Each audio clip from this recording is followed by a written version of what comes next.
Vos por medio de la fe, y esto no de vosotros, pues es don de Dios, no por obras para que nadie se gloríe, porque somos hechura suya, creados en Cristo para buenas obras, las cuales Dios preparó de antemano para que anduviésemos en ellas. Amén, aleluya. Pueden tomar asiento en esta hora y quiero compartir con ustedes la palabra del Señor en esta noche. Pues yo no sé si le podemos llamar a esto un sermón, pero usted me va a acompañar a mí a que miremos por las Escrituras, titulando este mensaje: por gracia sois salvos. Con mi esposa, cuando leemos la Biblia, normalmente yo tengo en mi teléfono una aplicación, el blog de notas, y siempre que vamos viendo en la Biblia algo, alguna cosa que yo creo que Dios me puede dar un mensaje, la voy anotando, y tengo muchísimas cosas anotadas que faltaría el tiempo para que pudiéramos compartir. Sin embargo, esta es una de las cosas que no tengo anotadas, de las cuales uno a veces no quisiera hablar, pero es necesario, porque la iglesia del Señor necesita entender, necesita tener fundamento, y nos gozamos cuando el Espíritu nos toca, nos gozamos cuando también nos emocionamos por verdades de la Escritura que uno siente emociones, es inevitable, pero también hay cosas que necesitamos saber porque son fundamento de nuestra vida cristiana. Entonces, por gracia somos salvos. La gracia divina es un favor. Ese término gracia necesitamos definirlo. Es un favor o don gratuito concedido por Dios para ayudar al hombre a salvarse. Un favor es algo que no se está pagando por uno. O sea, usted no está pagando el favor. Sí, cuando usted dice hágame el favor de tal cosa, usted no está sacando el billete, sino que usted está pidiendo el favor. Eso es un don gratuito, y esa es la gracia. Es un favor, es un don gratuito de Dios para ayudar al hombre a salvarse, porque usted y yo no nos podíamos salvar nosotros mismos. ¿Cuántos saben esto? No nos podíamos salvar nosotros mismos. Ahí en Efesios 2 versículo 8 dice: por gracia sois salvos por medio de la fe, y esto no de vosotros, pues es don de Dios, no por obras para que nadie se gloríe, porque somos hechura suya, creados en Cristo Jesús para, fíjese que no dice por, sino para buenas obras. Dice: las cuales Dios preparó de antemano para que anduviésemos en ellas. La primera palabra que quiero mirar del versículo 8 es que dice por medio de la fe. En este contexto, la fe que aparece ahí es la fe en Jesucristo. Esa fe en Jesucristo es la que me da acceso a la gracia de Dios. No es fe en la fe, ni fe en mí mismo, ni fe en cualquier otra cosa, sino fe ¿en quién? En Cristo Jesús. Eso es lo que me da acceso a la gracia de Dios. Aleluya. Bendecido es el nombre del Señor. Gloria a Dios. La otra palabra que quiero mirar es no por obras para que nadie se gloríe. Este texto está indicando que las obras no me salvan. Las obras no serían el requisito para salvarme, sino la fe en la obra que Cristo Jesús hizo. Amén. Ahora, la siguiente palabra que quiero mirar es donde dice para que nadie se gloríe. Gloriarse es sentir orgullo de algo, y dice para que nadie se gloríe. Por eso no es por obras. Como no hice ninguna obra para salvarme, no tengo cómo gloriarme. Ahora, la otra pregunta que me han hecho: ¿podría alguien gloriarse por haber creído? Es decir, yo tuve fe en Dios, entonces ¿puedo yo gloriarme? ¿Puedo yo gloriarme porque tuve fe? Quiero aclarar que la fe no es una obra, motivo por el cual la Biblia ni siquiera contempla el hecho de que alguien se gloríe por su fe, ya que la fe en sí misma no hace nada, sino la fe en Jesús, porque activa el mérito de Jesús en la cruz del Calvario. Es decir, cuando yo creo en Jesús no hay nada de qué gloriarme, sino en Él, porque es cuando yo creo en Él que suceden las cosas. Si fuera a creer en mí y sucedieran las cosas, entonces yo me gloriaría en mí, pero es creer en Él. Luego la última parte dice: para buenas obras. Las buenas obras no son para comprar la salvación, son el resultado de la salvación. No son para comprar la salvación, son el resultado de yo ser salvo. Si yo soy salvo, voy a hacer buenas obras, no para ganarme la salvación, sino porque Él me salvó. Amén. Santiago en su epístola, también en el capítulo 2, versículo 14 en adelante, él aclara que si verdaderamente alguien cree, esta fe producirá en esta persona un resultado de acciones. Amén. Sí, él dice: muéstrame tu fe por tus obras, como un resultado y no como una causa. En esta época es necesario que nosotros prediquemos y hablemos de la gracia de Dios, pero debemos hacerlo con equilibrio y con responsabilidad, ya que hay dos extremos. Están unas personas que predican la hipergracia. ¿Cuántos han escuchado, por ejemplo, de un hipermercado? Un hipermercado es un supermercado donde las cosas son más grandes. Entonces, hoy en día hay gente que predica no la gracia, sino la hipergracia. Y está el otro extremo que predica el legalismo. Entonces, son dos extremos: la hipergracia y el legalismo. Vamos a definir estos dos términos porque hoy en día también le llaman legalista a cualquier persona que quiera vivir en santidad. Legalismo: cumplir la ley es la fuente de salvación. Ese es el concepto. O sea, el legalista cree que porque él cumple todas las cosas a cabalidad, entonces es merecedor de la salvación. Usted y yo, cuando cumplimos a cabalidad con lo que Dios nos demanda, no debemos enorgullecernos ni sentir que por eso me merezco la salvación, sino que debo darle gloria a Dios que Cristo me cambió, que Cristo me salvó y que por eso ahora puedo hacer buenas obras, porque Él fue el que me cambió la naturaleza, para que no estemos cayendo en legalismos. Ahora, la hipergracia, que fue el otro término que les hablé, es aquellos que toman la gracia de Dios y la libertad en Cristo como excusa para no hacer buenas obras. Algunos dicen que como Jesús los libró del pecado, entonces ya no hay pecado, y todo lo que ellos hagan que pueda considerarse pecado ya está cubierto por el sacrificio de Cristo. Si bien Él tomó nuestro lugar de castigo para librarnos del pecado, esto Él no lo hizo con el propósito de que nosotros nos dirigiéramos alegremente hacia el pecado, sino que por medio del poder de la libertad en Cristo pudiéramos apartarnos del pecado. Hay gente que dice, Cristo ya pagó por mi pecado para que yo no vaya al infierno, entonces yo puedo hacer lo que sea y ya no pasa nada.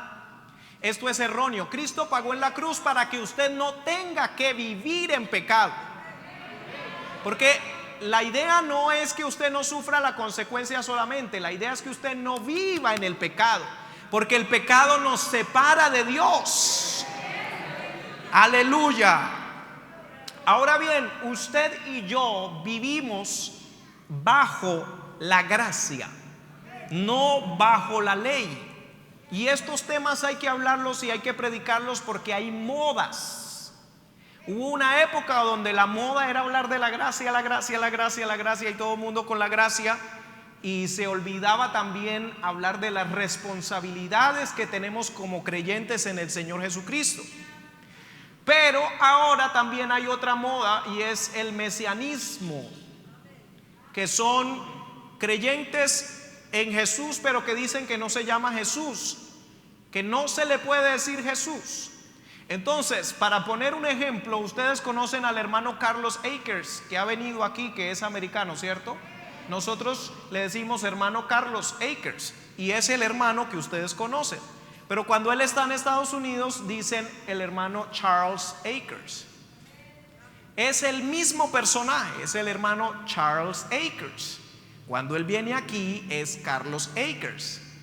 ¿Sí? Hay personas que se llaman Juan cuando están aquí y se llaman John cuando están en otro país. Entonces lo mismo ha sucedido con la polémica del nombre de Jesús. Jesús lo llamamos aquí en español Jesus, en Estados Unidos en inglés, y los hebreos o los judíos le llaman Yeshua. Y no hay ningún pecado con decirle Jesus, Yeshua, o con decirle Jesús o Jesús, o las diferentes variaciones que hay en los idiomas. El problema es cuando empezamos a decir que es pecado llamarlo Jesús o Jesus o Jesús, porque solamente puede ser Yeshua o Yahshua. ¿Por qué? Porque hay una corriente que hoy en día está judaizando en medio de la iglesia y está motivando que la iglesia del Señor Jesucristo ya no se llamen más cristianos. Usted les pregunta, ¿usted es cristiano? Y ellos le van a decir, no, yo no creo en Cristo, yo creo en el Mesías. Yo le pregunto, ¿pero es la misma persona Cristo que el Mesías? Me va a decir, es la misma persona, pero Cristo es un término griego y el griego está contaminado, el hebreo es el idioma santo. Entonces empieza a exaltar el idioma más que a la persona que es digna de nuestra alabanza y de nuestra adoración. Aleluya. Hoy está como loco este micrófono. Amén. Dice la palabra en Romanos capítulo 6 versículo 12: no reine pues el pecado en vuestro cuerpo mortal, de modo que lo obedezcáis en sus concupiscencias. Concupiscencias es deseo desordenado, un deseo muy fuerte y desordenado. Muchas veces se lleva al contexto sexual también. Ni tampoco presentéis, eso es Romanos 6:13, ni tampoco presentéis vuestros miembros al pecado como instrumento de iniquidad, sino presentaos vosotros mismos a Dios como vivos de entre los muertos, y vuestros miembros a Dios como instrumentos de justicia, porque el pecado no se enseñoreará de vosotros, pues no estáis bajo la ley, sino bajo la gracia. Repita conmigo: no estoy bajo la ley, estoy bajo la gracia. Ahora la pregunta que hace en el versículo 15: ¿qué pues? ¿Pecaremos porque no estamos bajo la ley, sino bajo la gracia? En ninguna manera, de ninguna manera. El hecho de que estamos bajo la gracia no quiere decir que entonces tenemos licencia para pecar.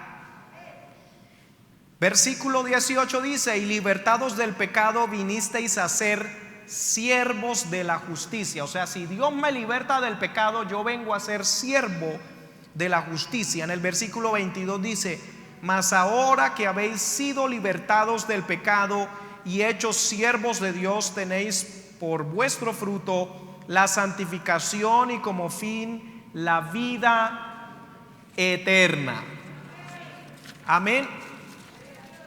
Podríamos decir entonces que desde el inicio en la iglesia primitiva hubo problemas a causa del judaísmo. Hay que entender esto: los discípulos del Señor estaban en Israel, eran judíos, sobre todo la gente que era de Judea, de Jerusalén, eran más arraigados a su religión judía. Y cuando se empezó a predicar que Jesucristo era el Mesías, la gente no creía que tenían que dejar de ser judíos.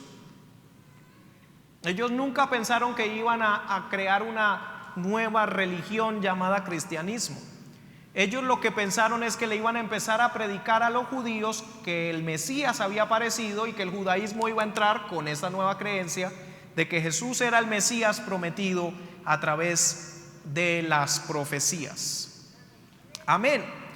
Entonces, varias personas que habían creído en Jesús, que Jesús era el Mesías, habían generado tensión, habían generado polémica. Ellos habían vivido bajo el pacto de Moisés, bajo el pacto sinaítico, el que se realizó en el monte Sinaí, y habían vivido con una mentalidad de la dispensación de la ley, y ahora se sentían que estaban fuera de base en el nuevo pacto y en la dispensación de la gracia a la que habían entrado. Entonces, para esto debo aclarar que hay varios pactos en la Biblia. Si desean cambiar el micrófono, no hay problema. Yo veo que quieren saber si cambian el micrófono. Amén, no hay problema. Hay varios pactos en la Biblia. Está el pacto edénico, o sea, en el Edén.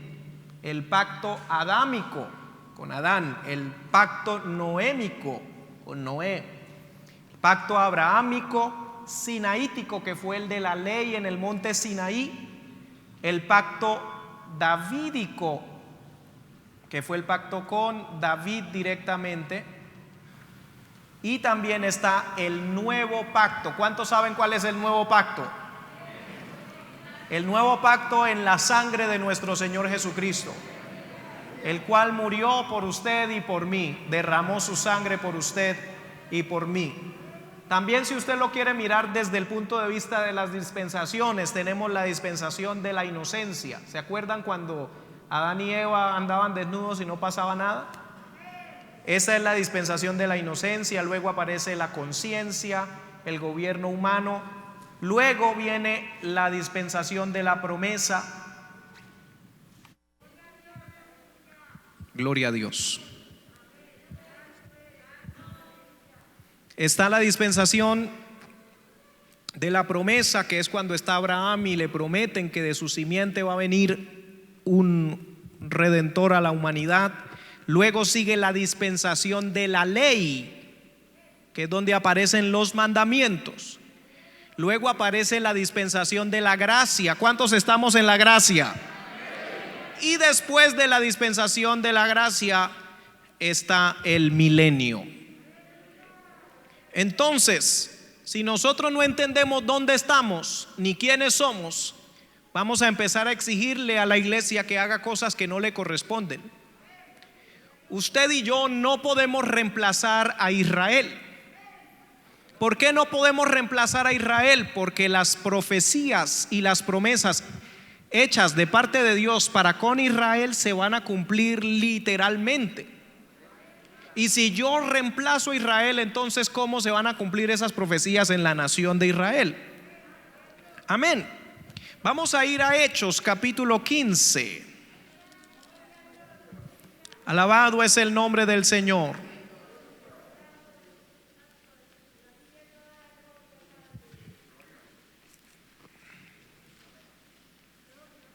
Hechos capítulo 15, versículo 1 dice: entonces algunos que venían de Judea, estamos hablando que están en Antioquía y vinieron unos de Judea, enseñaban a los hermanos: si no os circuncidáis conforme al rito de Moisés, no podéis ser salvos. Como Pablo y Bernabé tuviesen una discusión y contienda no pequeña con ellos, se dispuso que subiesen Pablo y Bernabé a Jerusalén y algunos otros de ellos a los apóstoles y los ancianos para tratar esta cuestión. Ellos pues, habiendo sido encaminados por la iglesia, pasaron por Fenicia y Samaria, contando la conversión de los gentiles, y causaban gran gozo a todos los hermanos. Llegados a Jerusalén, fueron recibidos por la iglesia y los apóstoles y los ancianos, y refirieron todas las cosas que Dios había hecho con ellos.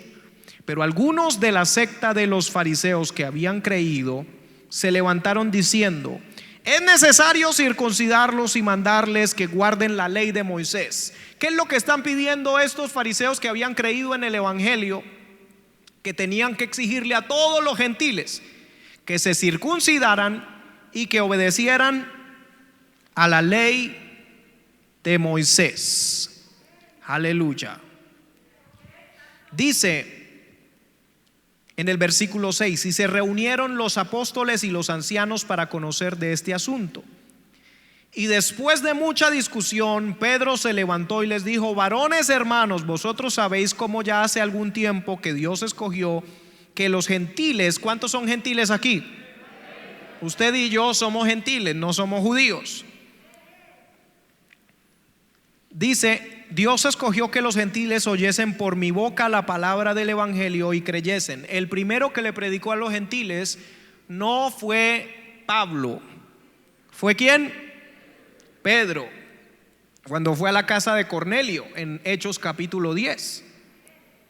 Y Dios, que conoce los corazones, les dio testimonio dándoles el Espíritu Santo, lo mismo que a nosotros, porque hubo bautismo del Espíritu Santo a los gentiles. Y ninguna diferencia hizo entre nosotros y ellos, purificando por la fe sus corazones.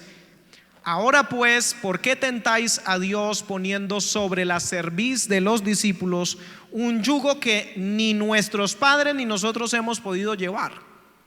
Lo que está diciendo aquí Pedro es que ni siquiera los padres de ellos, que eran judíos, habían sido capaces de llevar sobre su cerviz ese yugo de la ley. ¿Y por qué ahora le van a exigir a los gentiles que lo lleven? Dice: antes creemos que por la gracia del Señor Jesús seremos salvos de igual modo que ellos. Somos salvos por la gracia del Señor Jesús. Entonces toda la multitud calló y oyeron a Bernabé y a Pablo, que contaban cuán grandes señales y maravillas había hecho Dios por medio de ellos entre los gentiles. Y cuando ellos callaron, Jacobo, o Santiago, si lo quiere decir así, respondió diciendo: varones hermanos, oídme. Este Jacobo o Santiago es el mismo que escribió la epístola de Santiago. Dice: varones hermanos, oídme. Simón ha contado cómo Dios visitó por primera vez a los gentiles para tomar de ellos pueblo para su nombre. Y con esto concuerdan las palabras de los profetas, como está escrito: después de esto volveré y reedificaré el tabernáculo de David que está caído, y repararé sus ruinas y lo volveré a levantar, para que el resto de los hombres busque al Señor, y todos los gentiles sobre los cuales es invocado mi nombre. Dice el Señor, que hace conocer todo esto desde tiempos antiguos, por lo cual yo juzgo que no se inquiete. Eso es lo que Jacobo dice: por lo cual yo juzgo que no se inquiete a los gentiles que se convierten a Dios, sino que se les escriba que se aparten de las contaminaciones de los ídolos, de fornicación, de ahogado y de sangre, porque Moisés desde tiempos antiguos tiene en cada ciudad quien lo predique en las sinagogas, donde es leído cada día de reposo. ¿Qué está diciendo Santiago? Ya Moisés tiene quien lo predique. En las sinagogas predican a Moisés. ¿Por qué vamos a nosotros a ponernos a predicar la ley de Moisés cuando lo que tenemos que predicar es el evangelio de Jesucristo? Algunos me están mirando como así. ¿Será que la ley de Moisés, entonces qué pasó con la ley de Moisés? Sigan ahí conmigo, amén. Dice en el versículo 22: entonces pareció bien a los apóstoles y a los ancianos con toda la iglesia elegir de entre ellos varones y enviarlos a Antioquía con Pablo y Bernabé, a Judas, que tenía por sobrenombre Barsabás, y a Silas, varones principales entre los hermanos, y escribir por conducto de ellos, o sea, van a enviar una carta, los apóstoles y los ancianos y los hermanos, a los hermanos de entre los gentiles que están en Antioquía, en Siria y en Cilicia, salud.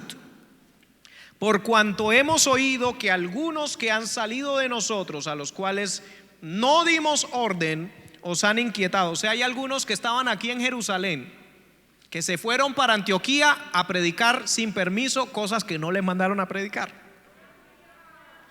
Dice: a los cuales no dimos orden, os han inquietado con palabras, perturbando vuestras almas, mandando circuncidaros y guardar la ley. Estoy haciendo esta aclaración: circuncidaros y guardar la ley, porque hay gente que cuando uno le lee este pasaje dice, no, es que ahí está hablando de la circuncisión, y yo no estoy pidiendo circuncisión en este tiempo. No, acá dice que ellos le estaban pidiendo que se circuncidaran y guardaran la ley. Dice, nos ha parecido bien, habiendo llegado a un acuerdo, elegir varones y enviaros a vosotros con nuestros amados Bernabé y Pablo, hombres que han expuesto su vida por el nombre de nuestro Señor Jesucristo.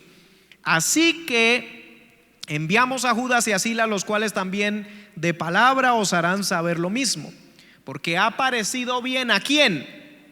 Al Espíritu Santo. Mire que esto no fue una idea que a ellos se les ocurrió. Ha parecido bien al Espíritu Santo y a nosotros no imponeros ninguna carga más que estas cosas necesarias. Ahora nosotros estamos fundamentados primeramente en las enseñanzas de nuestro Señor Jesucristo, que nos serían recordadas por el Espíritu Santo, y también sobre el fundamento de los apóstoles y profetas. Dice, no imponeros ninguna carga más que estas cosas necesarias, que os abstengáis de lo sacrificado a ídolos, de sangre, para los que les gusta ir a la plaza y pedir un vaso de sangre.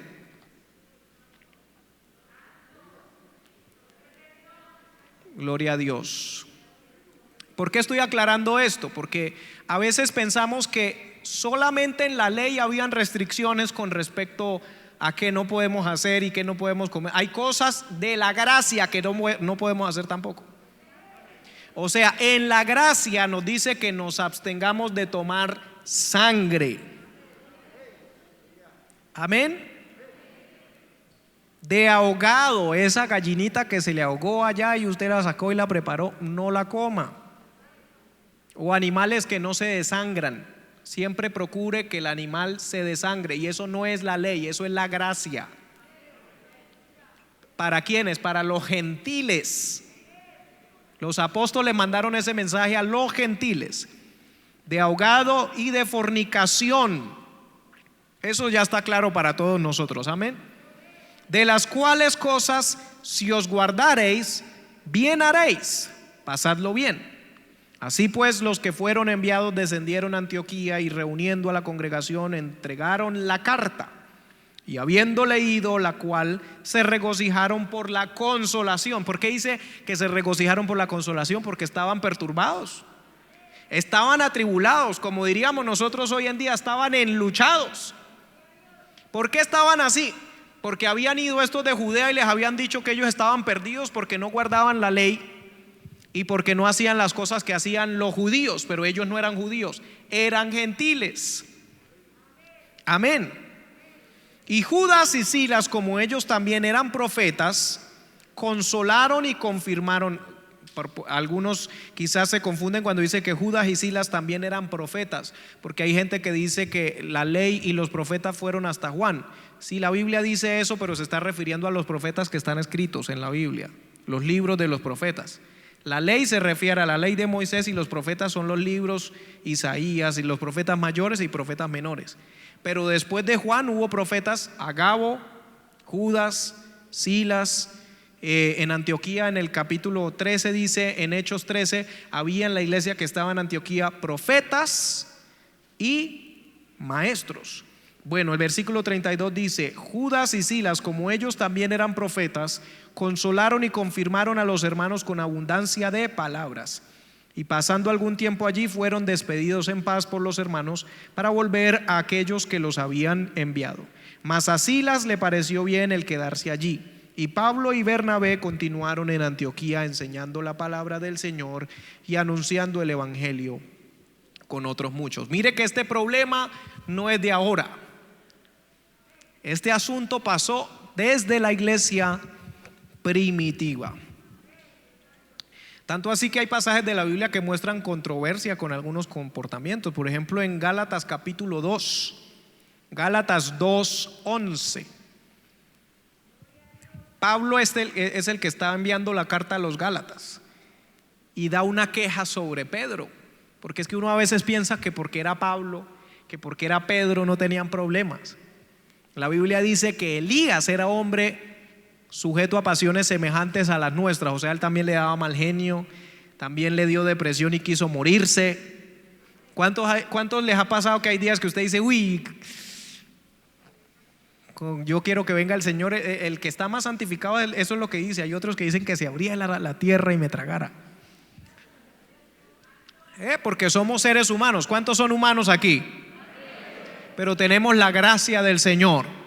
El poder de Dios se perfecciona en nuestra debilidad. Gálatas capítulo 2 versículo 11 dice: pero cuando Pedro vino a Antioquía, recuerde, Antioquía ya eran gentiles, Pedro era de Jerusalén, era judío. Entonces dice: cuando Pedro vino a Antioquía, le resistí cara a cara, dice Pablo. O sea, lo enfrenté, porque era de condenar. O sea, lo que él estaba haciendo no lo podía aprobar yo.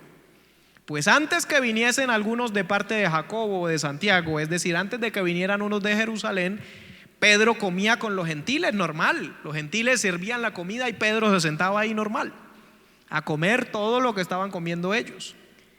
Pero después que vinieron los de Jerusalén a ver cómo estaba la obra, la iglesia, la labor en Antioquía, entonces Pedro ya no comía. Dice, se retraía y se apartaba porque tenía miedo de los de la circuncisión. O sea, le daba miedo que lo juzgaran los hermanos que habían venido de Jerusalén.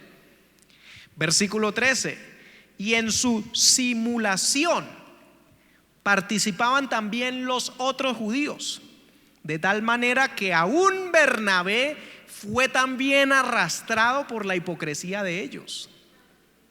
O sea, Pedro, los otros hermanos que vinieron de Jerusalén y Bernabé, cuando ya estaban todos ahí y llegaron a Antioquía, y los hermanos de Antioquía empezaron a servir comida. Usted sabe que los gentiles comían de todo.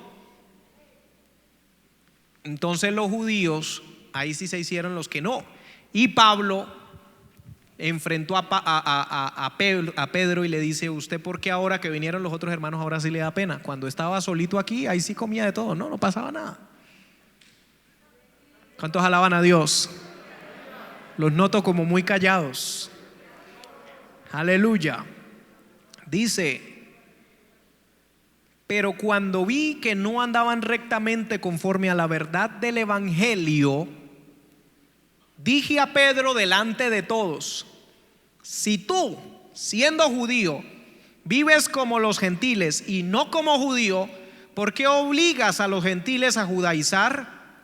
Nosotros, judíos de nacimiento y no pecadores de entre los gentiles, sabiendo que el hombre no es justificado por las obras de la ley, sino por la fe de Jesucristo, nosotros también hemos creído en Jesucristo para ser justificados por la fe de Cristo y no por las obras de la ley, por cuanto por las obras de la ley nadie será justificado. ¿Quién será justificado por las obras de la ley? Nadie. Entonces, ¿por qué somos justificados? Por la fe en Jesucristo. Hay muchas personas que cuando leen esto, que somos justificados por la fe en Jesucristo, les parece imposible que con algo tan sencillo como creer en Jesús es que seamos justificados. Y por eso tenemos el bendito problema que cuando estamos predicando el evangelio en un mercado, en una plaza, en una calle, y le invitamos a la gente a aceptar a Cristo, la gente viene y le dice: a mí sí me gusta algún día, pero cuando yo arregle tal y tal y tal cosa, entonces ahí sí voy a venir al evangelio. Porque creemos que nosotros somos los que arreglamos la vida para poder ahí sí entregársela al Señor. Resulta que estamos invirtiendo los papeles. Amigo y amiga que me está escuchando quizás a través de las redes o que está aquí en este lugar, usted tiene que traer su vida así, con el pecado, con todo el problema que usted tenga en su vida, para que Cristo sea el que lo cambie. Porque si usted, aleluya, si usted trata de arrancar el pecado con su propia fuerza, no va a ser capaz.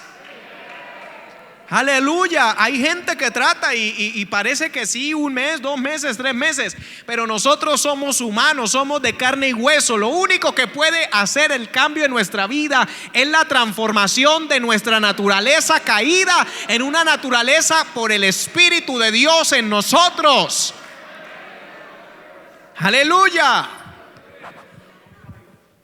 Ahora, esto contrasta también porque alguno dirá, bueno, en 1 Corintios capítulo 9 versículo 20 dice, voy a leerlo en la versión Nueva Traducción Viviente para que sea más entendible. Dice Pablo: cuando estaba con los judíos, yo vivía como un judío para llevar a los judíos a Cristo. Cuando estaba con los que siguen la ley judía, yo también vivía bajo esa ley, a pesar de que no estoy sujeto a la ley. Pablo dice que no está sujeto a la ley. Me sujetaba a ella para poder llevar a Cristo a los que están bajo la ley. Es decir, cuando yo iba a predicarle a los judíos, pues si ellos no comían las carnes que yo comía, pues yo tampoco las comía. Si se reunían en el día que ellos tenían receso de sus trabajos, que era el sábado, pues yo me reunía con ellos el día que tenían receso. No porque yo estuviera sujeto a la ley, sino porque me tocaba para poder ganármelos a Cristo. Cuando estoy con los gentiles, quienes no siguen la ley judía, versículo 21, yo también vivo independiente de esa ley para poderlos llevar a Cristo. Se reúnen en otro día, que tienen el descanso de su trabajo, ese día yo me reúno con ellos.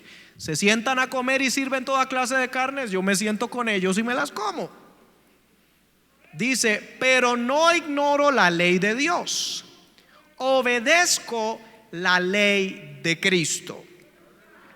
Entonces, ¿por qué Pablo hace como esta diferenciación entre la ley de Dios y la ley de Cristo? Porque hubo un tiempo en el cual Dios trató con el pueblo de Israel a través de la ley escrita en tablas. Pero en Corintios mismo aparece ministro de un nuevo pacto, dice en el capítulo 3. Y dice que si fue con gloria lo que fue escrito en tablas de piedra, ¿cuánto más será con gloria lo que ahora está escrito en nuestros espíritus? Aleluya. Glorificado es el nombre del Señor. ¿Cuántos alaban el nombre del Señor? ¿Qué diferencia entonces tiene cuando Jesucristo vino? Porque también hay otra pregunta que dice, ¿cómo así entonces que Jesús dijo que ni una tilde, ni una coma, ni una jota de la ley pasará hasta que todo sea cumplido? Hasta que todo sea cumplido. Jesús lo cumplió ¿cuándo? Cuando fue ¿a dónde? A la cruz. Allá arriba, él que dijo estando en la cruz, consumado es, todo se ha cumplido. Cuando él cumplió en su cuerpo a cabalidad, porque ¿cuántos saben que él vino y estuvo bajo la ley, se sometió a la ley, cumplió a cabalidad con ello, y cuando dijo todo se ha cumplido, consumado es, entonces ya nosotros entramos a la libertad en Cristo. Por eso es que usted y yo hoy vivimos bajo la gracia y no bajo la ley. ¿Cuántos alaban a Dios? Glorificado es el nombre del Señor. San Juan capítulo 14. Hay otros 2 textos que le dicen y le nombran a uno a cada rato.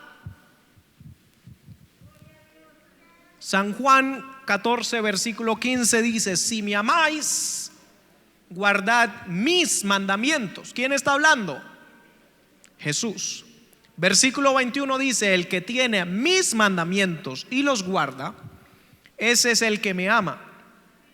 Y el que me ama será amado por mi Padre, y yo le amaré y me manifestaré a él. Y entonces ahí le empiezan a decir a uno, si ves, si usted ama a Dios, ¿por qué no guarda los mandamientos? Aquí dice cuáles son mis mandamientos. El que no me ama no guarda mis palabras, y la palabra que habéis oído no es mía, sino del Padre que me envió. Estas cosas os he hablado estando con vosotros, mas el Consolador, el Espíritu Santo, al cual el Padre enviará en mi nombre, Él os enseñará todas las cosas y os recordará todas las que os he dicho. Versículo 27. La paz os dejo, mi paz os doy, no como el mundo la da, yo os la doy. No se turbe vuestro corazón, Hay algo que tiene que ver con la paz y los mandamientos del Señor. Luego en el capítulo 15, en el versículo 10 dice: si guardareis mis mandamientos, estaréis en mi amor, como yo también he guardado los mandamientos de mi Padre y estoy en su amor. Estas cosas os he hablado para que mi gozo esté en vosotros y vuestro gozo sea cumplido. Este es mi mandamiento. Pregúnteme cuál. Pregúnteme cuál. Que os améis los unos a los otros como yo os he amado. Nadie tiene mayor amor que este, que ponga alguno su vida por sus amigos. Vosotros sois mis amigos si hiciereis las cosas que yo os mando. Se está complicando el asunto, ¿cierto? O sea que si yo no amo a mi hermano, todo lo que dijo Jesús ahí es un problema para mí. ¿Cuántos alaban a Dios? Gloria a Dios. Ahora, cuando venimos a este asunto de la gracia y de la ley, porque estamos claros que estamos viviendo en la gracia, entonces alguien me preguntó: hermano Samuel, si usted dice que vive en la gracia y no en la ley, entonces ¿usted por qué diezma?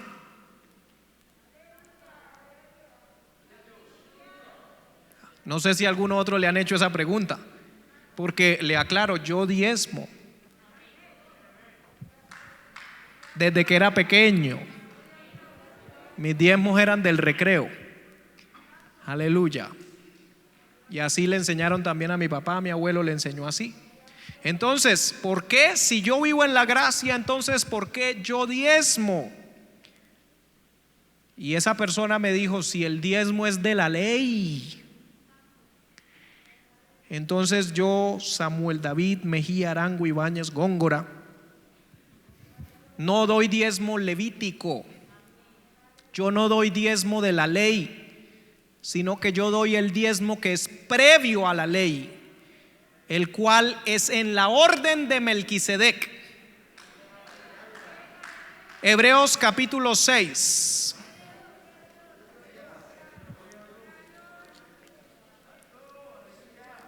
¿Cuántos alaban a Dios? Hebreos capítulo 6, versículo 20 dice: donde Jesús entró por nosotros como precursor, hecho sumo sacerdote para siempre según el orden de Melquisedec. ¿Cuántos son reyes y sacerdotes aquí? Usted y yo somos reyes y sacerdotes no según el orden de Leví, somos reyes y sacerdotes en el orden de Melquisedec. Luego el capítulo 7, vamos a leerlo. Ustedes me tienen paciencia, ustedes se han dado cuenta que a mí me gusta leer y leer. Yo le puedo decir muchas cosas, pero yo quiero que la palabra lo diga. Porque este Melquisedec, rey de Salem, sacerdote del Dios Altísimo, que salió a recibir a Abraham, que volvía de la derrota de los reyes, y le bendijo, a quien asimismo dio a Abraham los diezmos de todo, cuyo nombre significa primeramente rey de justicia y también rey de Salem, esto es rey de paz, sin padre, sin madre, sin genealogía, que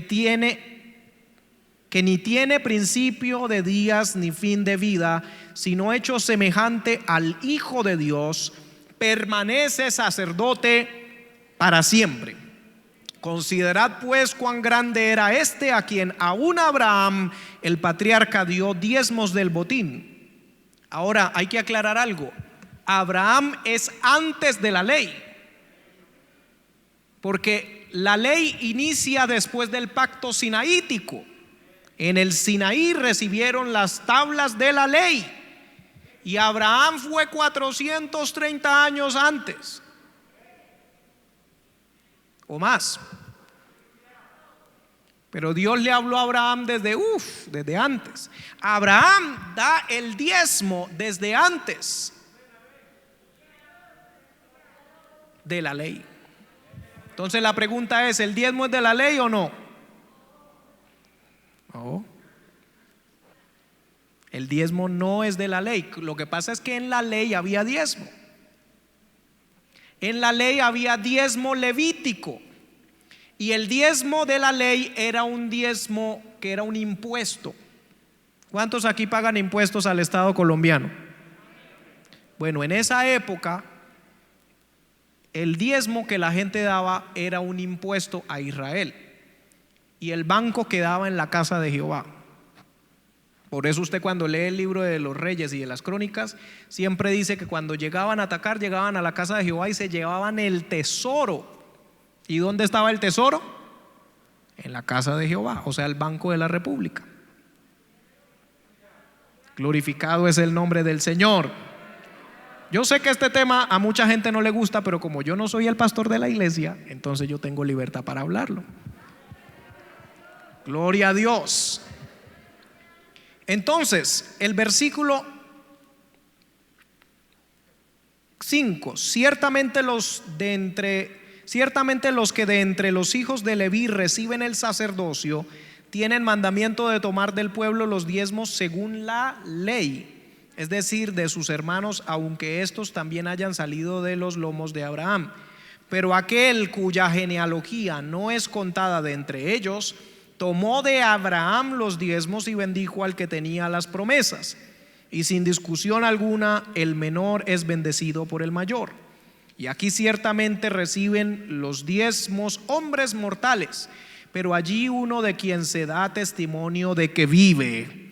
Y por decirlo así, en Abraham pagó el diezmo también Leví, que recibe los diezmos, porque aún estaba en los lomos de su padre cuando Melquisedec le salió al encuentro. Si pues la perfección fuere por el sacerdocio levítico, porque bajo él recibió el pueblo la ley. Recuerde, la ley la recibió el pueblo bajo el sacerdocio levítico.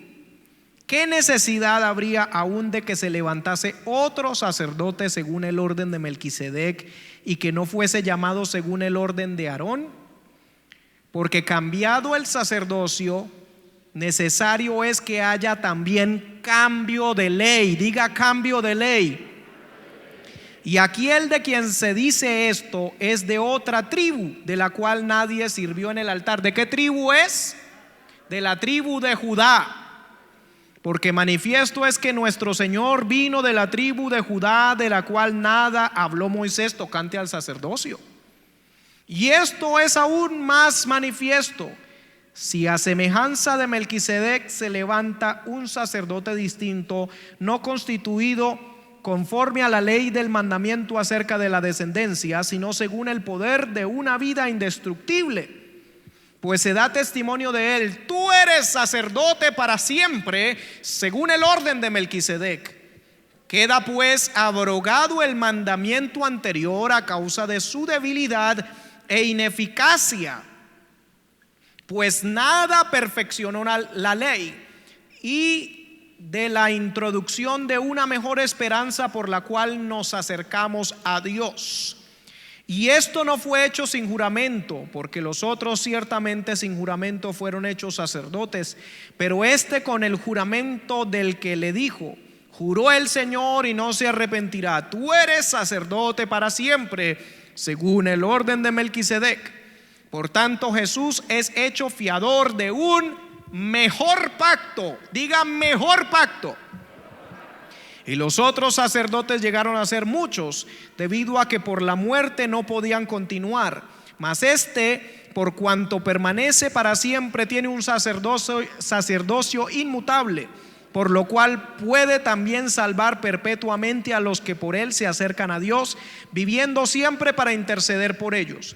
Porque tal sumo sacerdote nos convenía, santo, inocente, sin mancha, apartado de los pecados y hecho más sublime que los cielos, que no tiene necesidad cada día, como aquellos sumos sacerdotes, de ofrecer primero sacrificios por sus propios pecados y luego por los del pueblo, porque esto lo hizo una vez para siempre, ofreciéndose a sí mismo. Porque la ley constituye sumos sacerdotes a débiles hombres, pero la palabra del juramento posterior a la ley, al Hijo, hecho perfecto para siempre. Tenemos algo más grande. ¿Cuántos tienen eso más grande? Tenemos un sumo sacerdote que se llama Jesucristo. Aleluya, sumo sacerdote en el orden de Melquisedec. Ahora, Pablo le expresa a los Gálatas en el capítulo 1, en el versículo 6: estoy maravillado de que tan pronto os hayáis alejado del que os llamó por la gracia de Cristo para seguir un evangelio diferente. Mas si aún nosotros, versículo 8, mas si aún nosotros o un ángel del cielo os anunciare otro evangelio diferente del que os hemos anunciado, sea anatema. Y el contexto del evangelio diferente que les estaban anunciando a ellos era un evangelio mezclado con la ley. Luego en el versículo 13, él indica que él fue parte del judaísmo. Habla en pasado, porque ya habéis oído acerca de mi conducta en otro tiempo en el judaísmo. ¿Cuándo? En otro tiempo, que perseguía sobremanera a la iglesia de Dios y la asolaba. Y en el judaísmo, versículo 14, aventajaba a muchos de mis compañeros en mi nación, siendo mucho más celoso de las tradiciones de mis padres.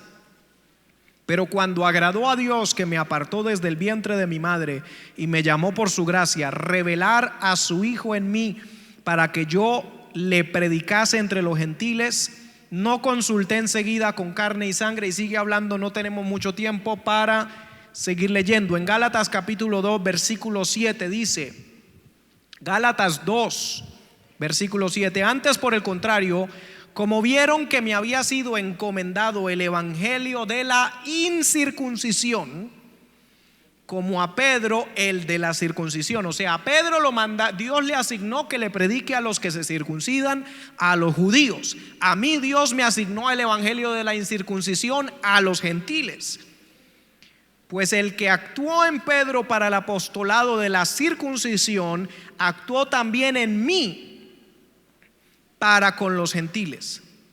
Y reconociendo la gracia que me había sido dada, Jacobo, Cefas y Juan, que eran considerados como columnas, nos dieron a mí y a Bernabé la diestra en señal de compañerismo, para que nosotros fuésemos a los gentiles y ellos a la circuncisión.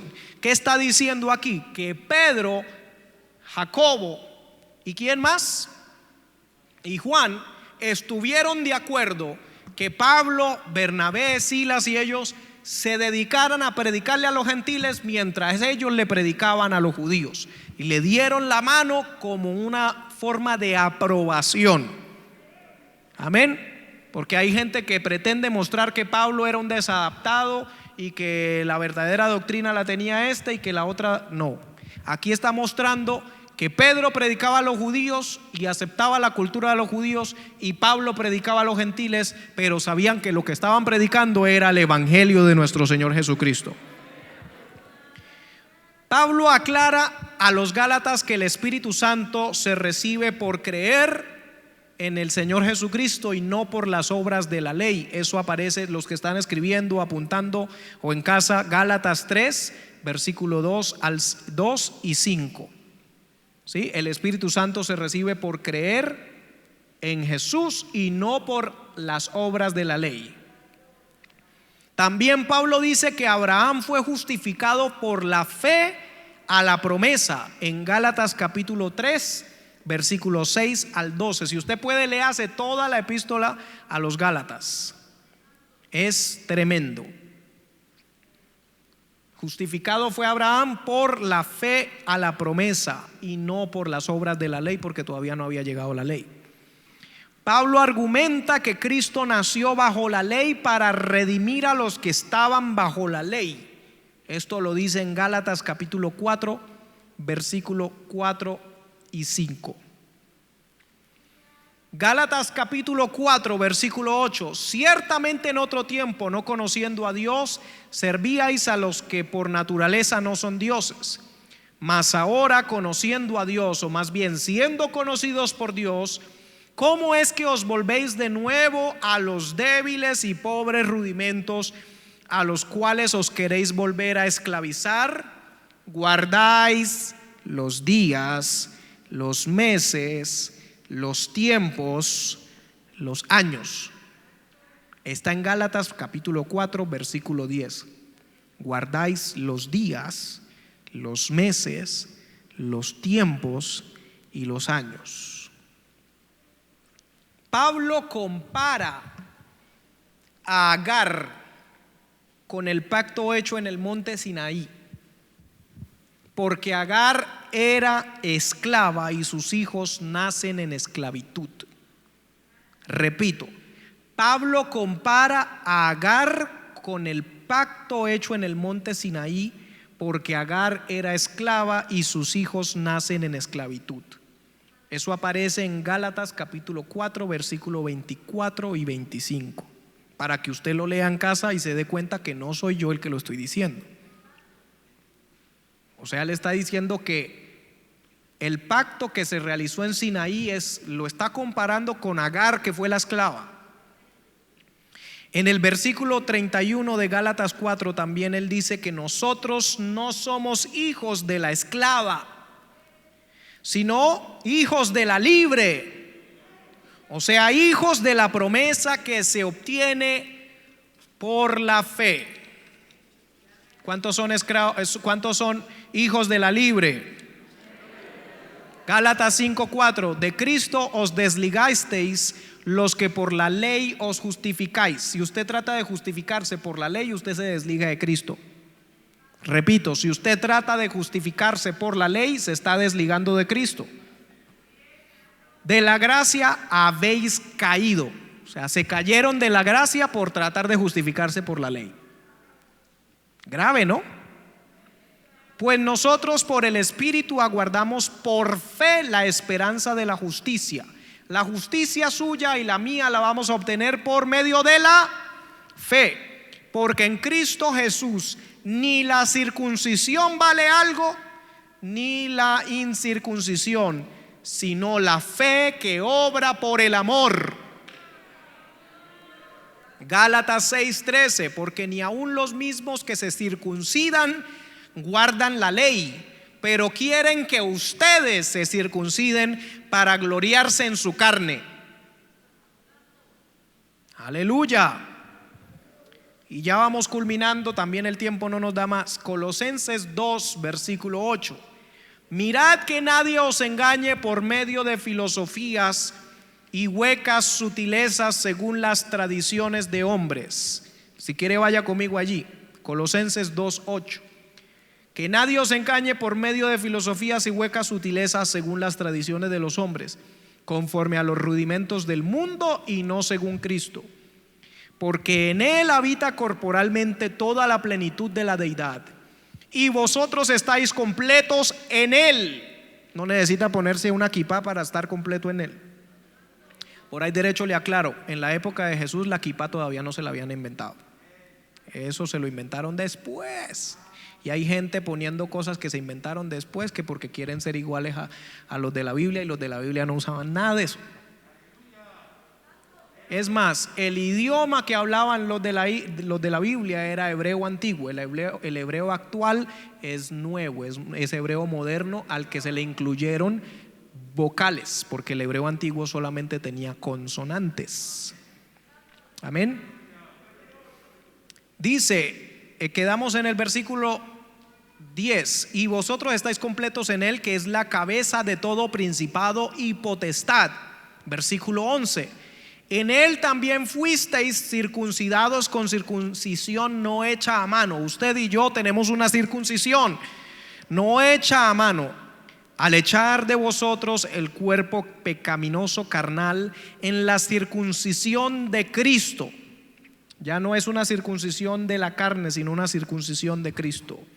Sepultados con él en el bautismo, en el cual fuisteis también resucitados con él, mediante la fe en el poder de Dios que le levantó de los muertos. Y a vosotros, estando muertos en pecados y en la incircuncisión de vuestra carne, os dio vida juntamente con Él, perdonándoos todos los pecados, anulando el acta de los decretos que había contra nosotros, que nos era contraria, quitándola de en medio y clavándola en la cruz, y despojando a los principados y a las potestades, los exhibió públicamente, triunfando sobre ellos en la cruz. Por tanto, nadie os juzgue en comida o en bebida, o en cuanto a días de fiesta, luna nueva o días de reposo, todo lo cual es sombra de lo que ha de venir, pero el cuerpo es de Cristo. O sea, está diciendo que la ley y todo esto de comida, bebida, días de fiesta, luna nueva y días de reposo es sombra de lo que había de venir. ¿Y quién fue el que vino? Jesús. Murió en la cruz del Calvario. ¿Para qué se queda con la sombra si ya vino Cristo? Eso es como el que tiene una foto de la novia porque la novia está en otro país y llega la novia y él sigue poniéndole cuidado a la foto. No, póngale cuidado a la novia. Ya llegó la novia, ¿para qué se quedan poniéndole cuidado? Así hay alguna gente. Está la sombra de lo que había de venir y ya vino el que tenía que venir y ellos se quedaron mirando la sombra todavía. Entonces vamos a concluir este mensaje porque se nos acabó el tiempo. Si no vivimos bajo la ley, entonces ¿para qué leemos la ley? Me preguntó alguien. ¿Por qué no arrancamos el Antiguo Testamento de nuestras Biblias? Uno de los propósitos de Dios al darnos la ley es mostrarnos qué tan pecadores somos.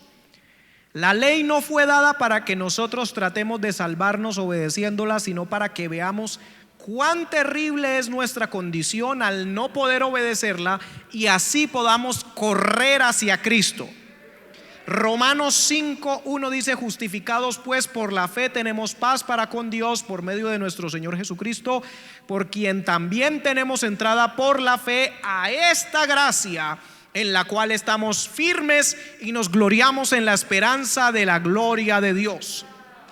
Según Pablo, cuando vino la ley, el hombre no pudo obedecerla. Abundó por lo tanto el pecado, y donde abundó el pecado, sobreabundó la gracia. El evangelio es la buena noticia, que lo que tú no podías pagar para ser salvo, Jesucristo lo pagó en la cruz. Y yo puedo ser salvo por gracia mediante la fe. Si no creo en Jesús, ¿cómo podría ser salvo? Esa es la pregunta. Si usted no cree en Jesús, ¿cómo puede ser salvo? Hay gente que entonces dice: hermano, si cuando abunda el pecado sobreabunda la gracia, entonces pequemos un montón para que sobreabunde la gracia. Pero no, Romanos capítulo 6 versículo 1, él aclara: ¿qué pues diremos? ¿Perseveraremos en el pecado para que la gracia abunde? En ninguna manera, porque los que hemos muerto al pecado, ¿cómo viviremos aún en él? Vamos a estar en pie.